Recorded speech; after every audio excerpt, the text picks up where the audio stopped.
Medical বোর্ডের সিদ্ধান্তের পর রবিবার লন্ডন নেওয়া হতে পারে বেগম জিয়াকে। কাতারের ব্যবস্থাপনায় কাল জার্মানি থেকে আসছে এয়ার অ্যাম্বুলেন্স।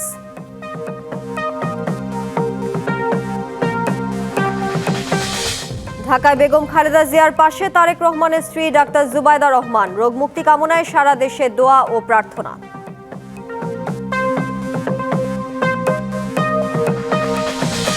ত্রয়োদশ জাতীয় সংসদ নির্বাচনের তফসিল ঘোষণা বুধবার সন্ধ্যায়। ভোট গ্রহণের সম্ভাব্য তারিখ ৮ অথবা ১২ ফেব্রুয়ারি।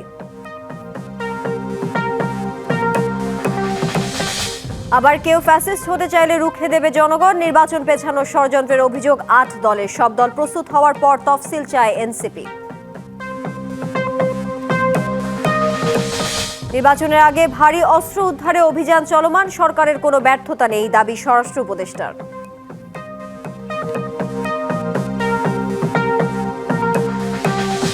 এবং মার্কিন চোখ রাঙানির মধ্যেই ভারতকে নিরবচ্ছিন্ন জ্বালানি দিতে প্রস্তুত রাশিয়া। মোদি পুতিন বৈঠকে সন্ত্রাসবাদ মোকাবেলায় ঐক্যবদ্ধ থাকার প্রত্যয়। এবার কেয়ার হাসপাতালে আবারও বেগম খালেদা জিয়াকে দেখতে এসেছেন তার পুত্রবধূ ডাক্তার জুবাইদা রহমান। এর আগে সেখানে পৌঁছান বিএনপি মহাসচিব মির্জা ফখরুল ইসলাম আলমগীর। সেখানে আছেন সহকর্মী সাব্বির রোজ। আমরা যুক্ত হচ্ছি তার সঙ্গে। সাব্বির, হাসপাতালে থেকে বেগম খালেদা জিয়ার শারীরিক অবস্থার বিষয়ে সবশেষ কি তথ্য রয়েছে জানাবেন? ধন্যবাদ আপনাকে। আপনি যেমনটা বলছিলেন, বেগম জিয়ার পুত্রবধূ বিএনপির ভারপ্রাপ্ত চেয়ারম্যান তারেক রহমানের স্ত্রী ডাক্তার জুবাইদা রহমান এর আগে যখন বাংলাদেশে আসেন 11:15টার দিকে, তার পরবর্তীতে তিনি এভার কেয়ারে এসেছিলেন এবং কিছুক্ষণ আগে তিনি তার ধানমন্ডির বাসায় থেকে এভার কেয়ারে এসেছেন, আমরা সেটি লক্ষ্য করেছি। এবং তার আগে বিএনপি মহাসচিব মির্জা ফখরুল ইসলামও এসেছেন। তো আমরা যেটি সূত্র থেকে যেটি জানতে পেরেছি যে এর পরবর্তী সময়ে বিএনপির পক্ষ থেকে বা চিকিৎসকদের পক্ষ থেকে, খালেদা জিয়ার বোর্ডের পক্ষ থেকে ডাক্তার এজেডিএম জাহিদ হোসেন তিনি ব্রিফ করতে পারেন আজকের শারীরিক অবস্থার বিষয়ে। তবে একটি কথা আপনাকে জানিয়ে রাখি, আমরা যতটুকু জানতে পেরেছি বেগম জিয়ার বুকে ও পিঠে পানি জমার কারণে আজ তাকে অপারেশন থিয়েটারে নেওয়া হয় এবং পরবর্তীতে একটি এন্ডোস্কোপিও করা হয়, সেটিও আমরা জানতে পেরেছি। তবে এই বিষয়ে নিশ্চিত করে আমরা এখনো কোনো তথ্য পাই নাই, কারণ আপনি জানেন দলের পক্ষ থেকে বা চিকিৎসকদের পক্ষ থেকে স্পোকস পার্সন বানানো হয়েছে বিএনপি স্থায়ী কমিটির সদস্য এবং খালেদা জিয়ার ব্যক্তিগত চিকিৎসক ডাক্তার এজেডিএম জাহিদ হোসেন। তো সেই জায়গা থেকে তিনি আমাদেরকে জানালে আমি পরবর্তী সংবাদে হয়তো বা আপনাকে জানাতে পারবো। আর আপনি জানেন বেগম জিয়ার যে লন্ডন যাওয়ার যে কথা ছিল বা চিকিৎসকদের বোর্ড যে সিদ্ধান্ত দিয়েছে সেই অনুযায়ী কাতার থেকে এয়ার অ্যাম্বুলেন্সটি না আসার কারণে সেই বিলম্ব হয় এবং যান্ত্রিক ত্রুটির কথা বলা হয়েছিল। সেই সমাধান হিসেবে জার্মানি থেকে কাতার সরকার অ্যাম্বুলেন্স পাঠাচ্ছে এবং যেটি কাল বিকাল 5টার মধ্যেই বাংলাদেশে থাকবে এবং পরবর্তীতে বেগম জিয়ার এই শারীরিক অবস্থার উপর ভিত্তি করে বোর্ডের সিদ্ধান্ত অনুযায়ী আসলে সিদ্ধান্ত আসবে লন্ডনে তার নেওয়ার ব্যাপারে। তো সেভাবে আমরা যতটুকু শুনতে পেরেছি রবিবার নাগাদ তাকে লন্ডন ব্রিজ হাসপাতালে নেওয়া হতে পারে। তো এখনকার বিষয়ে ডাক্তারদের সাথে ডাক্তার জুবাইদা রহমান এবং বিএনপি মহাসচিব সহ যারা রয়েছেন তারা কথাবার্তা চলছে এবং এই কথাবার্তা শেষে আমাদেরকে আনুষ্ঠানিকভাবে যখন ব্রিফ করবে তখন আজকের পরিস্থিতির যে আপডেটটি রয়েছে সেটি আপনাকে জানাতে পারবো। তো এখন পর্যন্ত আমরা আরেকটি বিষয় জেনেছি, বেগম জিয়ার শারীরিক অবস্থা অপরিবর্তিত রয়েছে।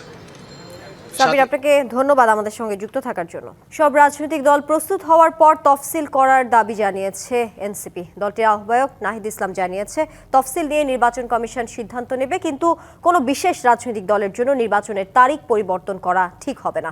সন্ধ্যায় রাজধানীর একটি হোটেলে এনসিপির আয়োজনে বাংলাদেশের বিনিয়োগের ভবিষ্যৎ শীর্ষক আলোচনা সভায় নাহিদ ইসলাম বলেন, এনসিপি কারো সাথে জোটে যেতে আগ্রহী নয়। এনসিপি কারো সাথে প্রকাশ্য কিংবা গোপন নির্বাচনী জোট কিংবা সমঝোতায় যায়নি বলেও দাবি করেন তিনি। সংস্কার ও জুলাই গণহত্যায় অভিযুক্তদের বিচার দৃশ্যমান হয়েছে জানিয়ে নাহিদ বলেন, এই ধারা নির্বাচনের পরেও অব্যাহত রাখতে হবে। অভ্যন্তরীণ পরিবেশ পরিস্থিতি সেটাও যাতে বিবেচনা নেয়, যাতে তফসিল ঘোষণার পরে সবাই নির্বাচনী যাত্রায় নির্বাচনী কার্যক্রমে আমরা শুরু করতে পারি। আমরা বলেছি যে আমরা আমাদের রাজনৈতিক এজেন্ডা নিয়ে আমরা আগাতে চাই, আমরা কারোর সাথে জোটে যেতে আগ্রহী নই। জাতীয় সংসদ নির্বাচনের একদিন এক সেকেন্ড আগেও গণভোট হবে না, এমন মন্তব্য করেছেন বিএনপি চেয়ারপারসনের উপদেষ্টা এম এ মালিক। সন্ধ্যায় সিলেটের দক্ষিণ সুরমায় এক মতবিনিময় সভায় সাংবাদিকদের একথা জানান তিনি। বলেন, বেগম খালেদা জিয়ার জন্য দেশ ও প্রবাসে অবস্থান করা সবাই মসজিদ ও বিভিন্ন ধর্মীয় উপাসনালয়ে দোয়ার আহ্বান করেছেন। এ সময় তিনি খালেদা জিয়ার সুস্থতা কামনা করেন। জাতীয় নির্বাচন হবে, পার্লামেন্টারি নির্বাচন হবে এবং গণভোটও সেম ডে হবে। এর একদিন এক সেকেন্ড আগেও হবে না ইনশাল্লাহ। আমাদের নেত্রী সারা পৃথিবীর বাংলা ভাষাভাষী মানুষ যে যেখানে আছে প্রত্যেকটা মানুষে ওনার জন্য দোয়া করছে। আগামী 15 ফেব্রুয়ারির মধ্যেই জাতীয় নির্বাচন হবে এবং নির্বাচন কেউ প্রতিহত করতে পারবে না। সব দলের অংশগ্রহণে একটি সুষ্ঠু ও সুন্দর নির্বাচন হবে জানিয়েছেন প্রধান উপদেষ্টা প্রেস সচিব শফিকুল আলম। সকালে মাগুরায় আন্তঃজেলা কলেজ ফুটবল টুর্নামেন্ট উদ্বোধন শেষে সাংবাদিকদের তিনি আরও বলেন, তারেক রহমানের ফিরতে বাধা নেই, -4 ফর্মুলা দিচ্ছে স্বৈরাচারের দোসররা। প্রত্যেকটা পলিটিক্যাল পার্টির সাথে আমাদের খুব ভালো কথা হয়েছে। সবাই ইলেকশন করবেন এবং ইলেকশন করার জন্য যেই প্রিপারেশন দরকার সেগুলো এই গভর্নমেন্ট নিচ্ছে। ইলেকশনকে ফ্রি, অবাধ, সুষ্ঠু করাটা এই গভর্নমেন্টের দায়িত্ব। সেই দায়িত্বের জন্য যা যা করার দরকার সবগুলো করছে। বিএনপির মনোনয়ন পরিবর্তনের দাবিতে মাদারীপুরে বিক্ষোভ হয়েছে। এছাড়া মনোনয়ন ঘোষণা নিয়ে গজারিয়ায় বিএনপির দুই গ্রুপের মধ্যে ঘটে সংঘর্ষের ঘটনা। চাঁদাবাজদের মনোনয়ন না মানার স্লোগান দিয়ে মাদারীপুর 2 আসনে বিক্ষোভ করে বিএনপির একটি পক্ষ হেলেন জেরিন খানের সমর্থনে রাস্তা অবরোধ করেন নেতাকর্মীরা। তারা মনোনয়ন পরিবর্তনের দাবি জানিয়ে 24 ঘন্টার আলটিমেটাম দেন। এদিকে মুন্সিগঞ্জ 3 আসনে গজারিয়ায় বিএনপির দলীয় প্রার্থীর মনোনয়ন বাতিলের দাবিতে মশাল মিছিলকে কেন্দ্র করে দুই পক্ষের মধ্যে সংঘর্ষ হয়েছে। এ সময় কয়েকটি ককটেল বিস্ফোরণের ঘটনা ঘটে, ভাঙচুর করা হয় একটি গাড়ি। সংঘর্ষে আহত হন অন্তত 7 জন। আহতদের উপজেলা স্বাস্থ্য কমপ্লেক্স সহ কয়েকটি হাসপাতালে পাঠানো হয়েছে। এর আগে মুক্তারপুর সেতু অবরোধ করে বিক্ষোভ করে মুন্সিগঞ্জ 3 আসনের বিএনপির মনোনয়ন বঞ্চিত জেলা বিএনপির সদস্য সচিব মোহাম্মদ মহিউদ্দিন আহমেদের অনুসারীরা। ফেব্রুয়ারিতে 13শ জাতীয় সংসদ নির্বাচন। সারা দেশ প্রস্তুত হচ্ছে একটি অবাধ, সুষ্ঠু ও গ্রহণযোগ্য নির্বাচনের জন্য। কি ভাবছেন সাধারণ মানুষ থেকে শুরু করে আগামীর জনপ্রতিনিধিরা, সে কথা জানাতে ডিবিসি নিউজে ইলেকশন এক্সপ্রেস ছুটে যাচ্ছে সব সংসদীয় আসনে। এখন আছে সংসদীয় আসন 159, নেত্রকোনা 3-এ। সিএসআরএম ডিবিসি ইলেকশন এক্সপ্রেস আজ রয়েছে নেত্রকোনা 3 আসনে। কেন্দুয়া এবং আটপাড়া এই দুটি উপজেলার 20টি ইউনিয়ন এবং একটি পৌরসভা নিয়ে এই আসনটি গঠিত। এই আসনে প্রায় 4.5 লাখ ভোটার। এই নির্বাচনে এই আসন থেকে তরুণ ভোটারের আধিক্য অনেক বেশি, পুরুষ ভোটারের সংখ্যা বেশি, রয়েছে তৃতীয় লিঙ্গের ভোটারও। স্বাধীনতা পরবর্তী সময়ে এই জনপদের মানুষের খুব বেশি একটা উন্নয়ন হয়নি, এমনটাই অভিযোগ এই আসনের স্থানীয় যারা ভোটার রয়েছেন তাদের। আমার সাথে এখন এই মুহূর্তে যুক্ত হয়েছেন ইসলামী আন্দোলন বাংলাদেশের নেত্রকোনা 3 আসনের মনোনীত প্রার্থী মাওলানা আলহাজ জাকির হোসেন সুলতান। একটু বলবেন যে দীর্ঘ সময়েও কেন এই আসনের মানুষের ভাগ্যের পরিবর্তন হয়নি, উন্নয়ন হয়নি তাদের প্রত্যাশিত? দীর্ঘ 54টি বছর অনেক সরকার পরিবর্তন হয়েছে। যে সরকারে আসছে এই সরকারের বরাদ্দের অংশগুলা কিন্তু নেতাকর্মীরা ভিতরে বন্টন হয়েছে। আর এই বন্টন হওয়ার কারণেই 1/4 কাজ কিন্তু সত্যিকারভাবে বাস্তবায়িত হয় না। আর এই 1% বাস্তবায়িত না হওয়ার কারণেই এই আটপাড়া এবং কেন্দ্র এবং আটপাড়া এলাকার কোন উন্নয়ন এই 54 বছরে আমরা বাহ্যিকভাবে দেখতে পাই নাই।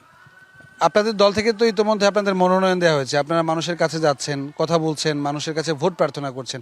মানুষ কিভাবে গ্রহণ করছে আপনাদের, তাদের সাড়া কেমন? তারা বারবার বলতেছে স্বাধীনতার পর তো আমরা বহু দল দেখেছি, বহু সরকার দেখেছি, ঘুরে ফিরে আমরা এই সব সরকারকেই দেখেছি। এই ইসলামের পক্ষের শক্তিকে একবার দেখার দরকার, আমরা একবার দেখব, এই আকাঙ্ক্ষা নিয়েই এই এলাকার মানুষের প্রত্যাশা অনেক।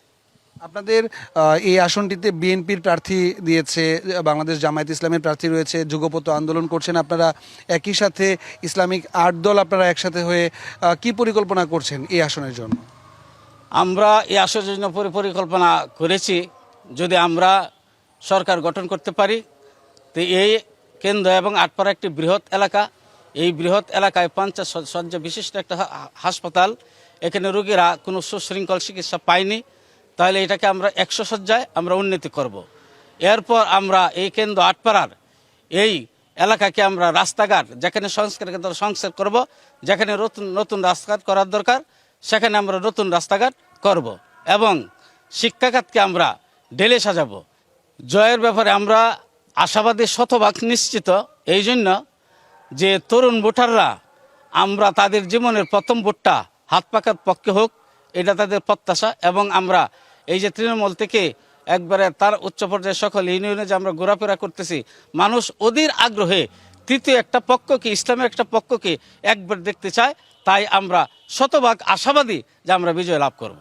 সিএসআরএম ডিবিসি ইলেকশন এক্সপ্রেসে সময় দেওয়ার জন্য আপনাকে অনেক অনেক ধন্যবাদ। সিএসআরএম ডিবিসি ইলেকশন এক্সপ্রেস আজ রয়েছিল নেত্রকোনা 2 এবং নেত্রকোনা 3 আসনে। আগামীকাল সিএসআরএম ডিবিসি ইলেকশন এক্সপ্রেস থাকবে নেত্রকোনা 4 ও 5 আসনে। আমরা সেই এলাকার সাধারণ মানুষের ভাবনা এবং জনপ্রতিনিধি যারা হতে যাচ্ছেন তাদের ভাবনাগুলো জানানোর চেষ্টা করব। সে পর্যন্ত সাথে থাকুন ডিবিসি নিউজের। তারুণ্যের শক্তিকে কাজে লাগাতে হলে ব্যাংকারদের দৃষ্টিভঙ্গি বদলাতে হবে বলে মনে করেন ইস্টার্ন ব্যাংকের ব্যবস্থাপনা পরিচালক ও প্রধান নির্বাহী আলী রেজা ইফতেখার।